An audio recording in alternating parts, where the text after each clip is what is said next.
নমস্কাৰ, মই অভিজিত গোস্বামী আৰু আপোনালোকৰ ওচৰলৈ লৈ আহিছোঁ দিনটোৰ নতুন কিছু খবৰ। যদিহে আপোনালোকে মোৰ ভিডিঅ'বিলাক চাই অলপমানো ভাল পাইছে তেতিয়াহ'লে লাইক আৰু শ্বেয়াৰ কৰি দিব, আৰু যদিহে আপোনালোকে নতুনকৈ মোৰ চেনেলটোলৈ আহিছে তেতিয়াহ'লে ছাবস্ক্ৰাইব কৰি ছাইডৰ বেল আইকনটো দবাই দিব, যাতে আপোনালোকে মোৰ ভিডিঅ'ৰ ন'টিফিকেশ্যনবোৰ পাই থাকে। বোকাজান ঘটনাৰ সন্দৰ্ভত মুখ্যমন্ত্ৰী সৰ্বানন্দ সোণোৱালে প্ৰতিক্ৰিয়া প্ৰকাশ কৰিছে যে মুখ্যমন্ত্ৰীগৰাকীয়ে কয়, আশ্ৰয়ৰ বাবে ৭-৮টা শিবিৰ নিৰ্মাণ কৰা হৈছে। যুদ্ধকালীন তৎপৰতাৰে আমি পৰিৱেশ নিয়ন্ত্ৰণ কৰিবলৈ চেষ্টা কৰিছোঁ। বায়ু সেনাকো আমি আহ্বান জনাইছোঁ। ইফালে স্থানীয় লোকৰ নিৰাপত্তাৰ বাবে সকলো ব্যৱস্থা গ্ৰহণৰ কথাও মুখ্যমন্ত্ৰীগৰাকীয়ে কয়। অইলৰ কৰ্মচাৰীসকলৰ প্ৰসংগটো প্ৰকাশ কৰে এই প্ৰতিক্ৰিয়া। মুখ্যমন্ত্ৰীগৰাকীয়ে কয় যে কৰ্মৰত 4গৰাকীৰ অইল ইণ্ডিয়াৰ কৰ্মচাৰী 2গৰাকীৰ মৃত্যু হৈছে। ক্ষতিপূৰণৰ বাবে কেন্দ্ৰীয় পেট্ৰলিয়াম বিভাগক আহ্বান জনাইছোঁ। ক্ষতিগ্ৰস্ত পৰিয়ালক উচিত ক্ষতিপূৰণ দিবলৈ আহ্বান জনাইছোঁ। পৰিয়ালৰ এজনকৈ লোকক চাকৰি দিব লাগে বুলিও জনাইছোঁ। ইফালে ঘটনাস্থলীলৈ মন্ত্ৰী চন্দ্ৰমোহন পাটোৱাৰী যোৱাৰ কথাও তেওঁ প্ৰকাশ কৰে। মুখ্যমন্ত্ৰী সোণোৱালে কয় যে চন্দ্ৰমোহন পাটোৱাৰী গৈছে তদন্ত কৰিবলৈ, কিছু সময় লাগিব সেই সমস্যাৰ সমাধান কৰিবলৈ। আছুৰ সাধাৰণ সম্পাদক লুৰিণজ্যোতি গগৈৰ প্ৰতিক্ৰিয়া, এয়া অইলৰ চূড়ান্ত ব্যৰ্থতা। আনৰ হাতত সকলো অৰ্পণ কৰাৰ বাবেই এই অৱস্থা হৈছে। অইলে আনৰ ওপৰত নিৰ্ভৰ কৰিবলগীয়া হোৱাৰ বাবেই এয়া নিয়ন্ত্ৰণ কৰিব পৰা নাই।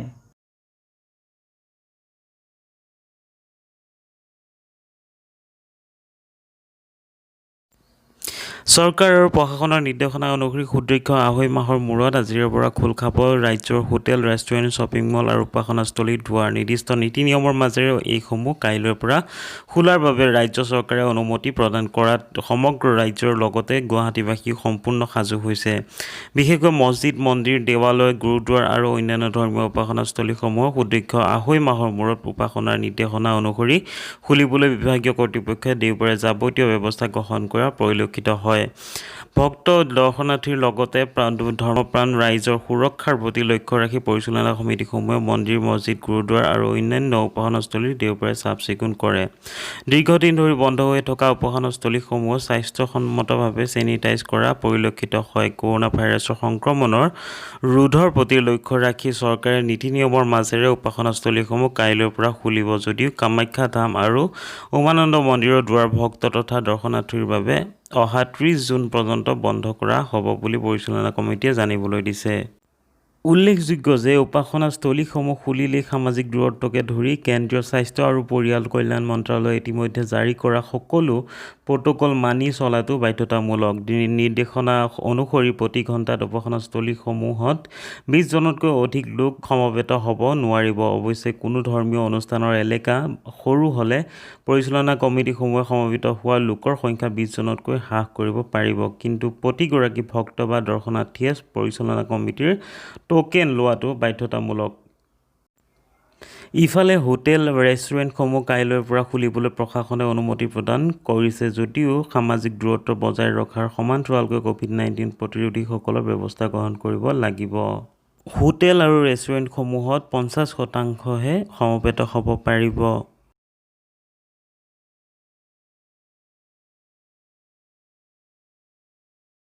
গোৱালপাৰা আৰক্ষীয়ে গোৱালপাৰা চহৰ আৰু পশ্চিম গোৱালপাৰাৰ অবৈধ ড্ৰাগছৰ বিৰুদ্ধে মঙলবাৰে বৃহৎ অভিযান চলায়। সন্ধিয়া আৰক্ষীয়ে চলোৱা এই অভিযানত বৃহৎ পৰিমাণৰ কফ চিৰাপ আৰু নিচাজাতীয় টেবলেটসহ ২জন ড্ৰাগছ বেপাৰীক গ্ৰেপ্তাৰ কৰে। জানিব পৰা মতে, গোৱালপাৰা আৰক্ষীয়ে চহৰৰ মলয়া পথাৰত সন্ধিয়া অভিযান চলাই প্ৰথমে ৰবিউল ইছলাম আৰু ছানিদুল ইছলাম নামৰ ২জন ড্ৰাগছ বেপাৰীক গ্ৰেপ্তাৰ কৰে।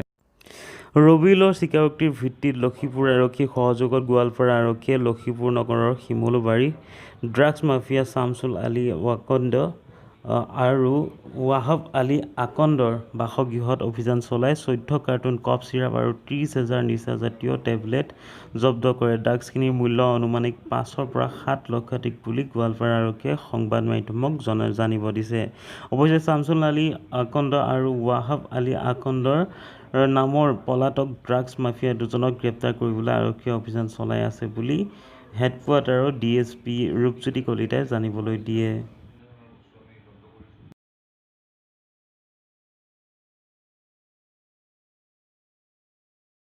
শোণিতপুৰৰ পৰা উপায়ুক্ত আৰু আৰক্ষী অধীক্ষকৰ কনভয়ত দুৰ্ঘটনাগ্ৰস্ত হয়। নিশা নামেৰি সংঘটিত হয় এই দুৰ্ঘটনা। বনৰীয়া হাতীৰ এটা জাকক বাট এৰি দিবলৈ গৈ দুৰ্ঘটনাগ্ৰস্ত হয় এই কনভয়টো। বীৰেন বৰা নামৰ এজন আৰক্ষী জোৱানো আঘাতপ্ৰাপ্ত হয় এই দুৰ্ঘটনাত। ভালুকপুঙৰ পৰা তেজপুৰৰ অভিমুখী আহি আছিলে এই কনভয়টো। উল্লেখযোগ্য যে বুধবাৰে ভালুকপুঙৰ নৈশ যাপন কৰিব মুখ্যমন্ত্ৰী সৰ্বানন্দ সোণোৱালে। সেই অনুসৰি যাৱতীয় ব্যৱস্থা গ্ৰহণৰ বাবে তেওঁলোক গৈছিল। ঘূৰি অহাৰ সময়তে এই দুৰ্ঘটনা সংঘটিত হয়।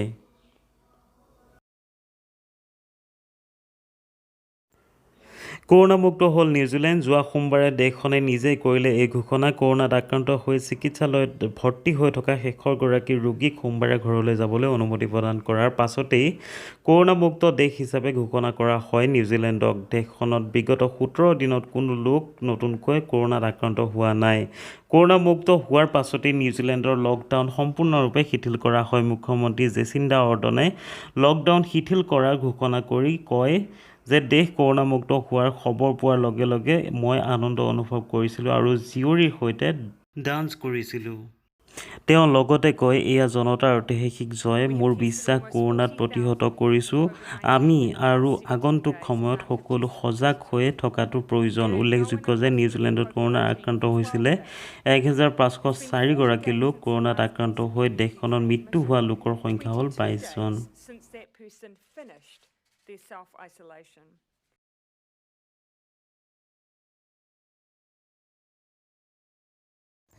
অসমবাসীৰ কাৰণে এটা ভাল খবৰ। মঙলবাৰে অসমত 301 জন লোক আৰোগ্য হয় কৰোণাৰ পৰা। লোকসকলক যাবলৈ দিয়া হয় ঘৰলৈ।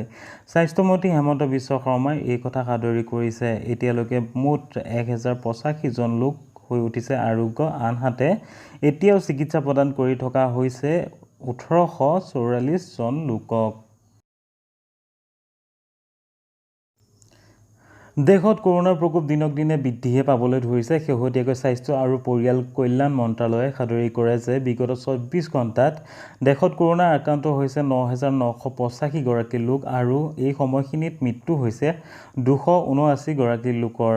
এই বৰ্ধিত সংখ্যাৰ সৈতে ভাৰতত কৰোণাৰ আক্ৰান্ত সৰ্বমুঠ হ'লগৈ 2,74,780 গৰাকী লোক। ইফালে ভাৰতত মুঠ 7,719 জন লোকৰ মৃত্যু হোৱাৰ লগতে আৰোগ্য হৈছে 1,32,880 জন লোকৰ।